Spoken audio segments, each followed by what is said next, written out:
Rav Michoel gives us insight not into just the amazing world of the Sachachover himself, but to his son, the Shemi Shmuel, as I mentioned, an extremely popular, well-known, and beloved sefer today. I remember at Yom Hazeh, someone told me that for his my chassan, he was going to get me Shemi Shmuel, and he didn't. And I still don't have one, and it pains me. So it's a very famous sefer, and he very well known. And Rav Michoel knew the Shemi Shmuel, as he of course knew the Sachachover. He related once to the Nubminsker Rebbe. This is the old Rebbe, not the one that was unfortunately recently niftar. I believe that Rebbe's father, I assume. And he said that he came in one time. Listen to this. My master's face shone, the Avnei Nezer, like a burning torch, and visible signs of tremendous joy filled the Shemi Shmuel's face. Tears were pouring from his eyes like a running brook. Imagine seeing such a scene. A terror came over me, and I took several steps back. He saw a burning bush. It was evident that at that moment, the Rebbe was engaged in revealing to his sons extremely lofty spiritual secrets. The Shemi Shmuel related, Forshlager shared this with the Shemi Shmuel's son, Reb Henech, that several of the Talmidim of the Avnei Nezer who were closest to him came to the Shemi Shmuel as his son that he should approach his father, the Avnei Nezer, about a certain topic. They felt that something was impacting negatively their spiritual and physical health. Curious to hear what that was, but we don't have here. The Shemi Shmuel listened to them and then said, you think that since I'm the only son of my father and so beloved to him, I have permission to speak with him anytime I wish. They can freely ask him about whatever is on my mind. However, later before Forshlager, in the name of the Shemi Shmuel, that's not the case. The truth is, I'm just like another chassid. Please believe me when I would tell you that I would truly like to help you. However, it is simply impossible. He held his father in such awe. Of course, he was a son, he was a beloved son, he was the Hemshech, but the Avnei Nezer, within a short time after the passing of the Avnei Nezer, the new Rebbe was recognized as one of the most exceptional creative thinkers in both Torah learning and Hasidus. And listen to this, the Chelkas Yoav, one of the early Talmidim in the Avnei Nezer, said about the Shemi Shmuel that it's something that takes him 3 days of concentrated effort to understand. The Shemi Shmuel could grasp in its depth in a single glance. The Rav Forshlager himself commented on the Shemi Shmuel. It should be known that the holy work Shemi Shmuel, aside from its depth and the Torah's hidden treasures, is a work of genius at the highest level.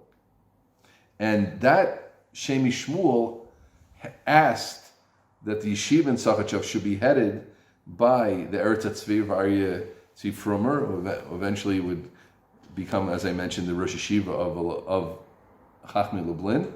And Rav Forshlager himself, Rav Forshlager turned it down, as he always seemed to turn down his whole life, the many, many positions that were offered to him, which is part of the reason that you didn't know about him until a month ago.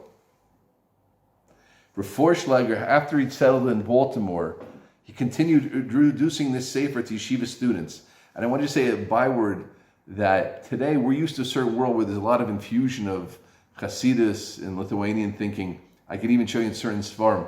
David Cohen, the Rosh Yeshiva of Hebron today, should live in long, a member of the Moetzes Gedolei Torah, one of the great Marbitzi Torah of our generation, great Rosh Yeshiva in Nigla, and has wonderful books in Machshava. In his earlier works, he only quotes the Gra and Chazal, no Hasidic Sfarim, and you see in his very works, the same works, one was about Purim and Hanukkah, originally no mention of any Hasidus, and now in his later works on Pesach and other times, you see he's quoting Hasidic works. So we live in a world where, of course, everybody knows Shemi Shmuel, everybody knows Sfas Emes, but it wasn't like that 50, 60, 70 years ago.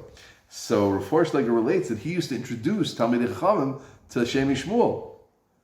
He says he introduced Rav Yaakov Yitzchak Ruderman, the famous Rosh Yeshiva Ner Yisrael, Mordechai Gifter, and he would learn sections to demonstrate the Rebbe's genius and greatness in Torah.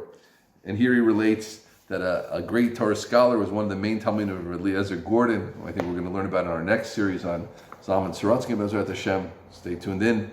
We spoke about the topic mentioned in the Gemara that Rebbe Meir could find 150 halachic ways to purify the sheretz, and what the Rishonim write on this topic. Then I showed him what the Shemi Shmuel writes on this, and we learned this together in depth. And this was like a tafka that he wanted to show the godless of Hasidus to these Lithuanians, right?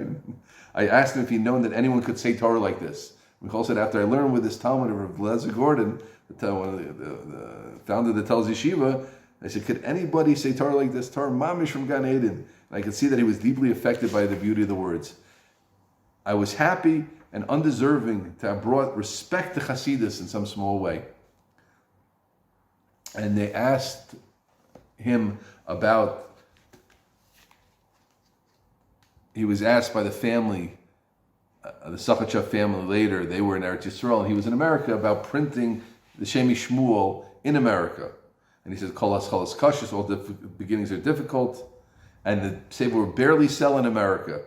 Since almost everybody there learned in the Lithuanian yeshivas, and they didn't value so much the Hasidic works, but he assured them in time people would come to appreciate the Sefer's worth and would find a good market. It won't go well at the beginning because it's not, right today, if you reprint the Shemi Shmuel, boom, back then.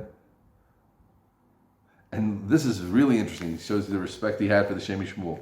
When the new volume was published, Rav Forshlager was shocked to discover how many lines were extracted. 1.5 lines that were deleted from a section on Hanukkah on the advice of several Torah scholars in Eretz Yisrael. And he was aghast that they took out this 1.5 things.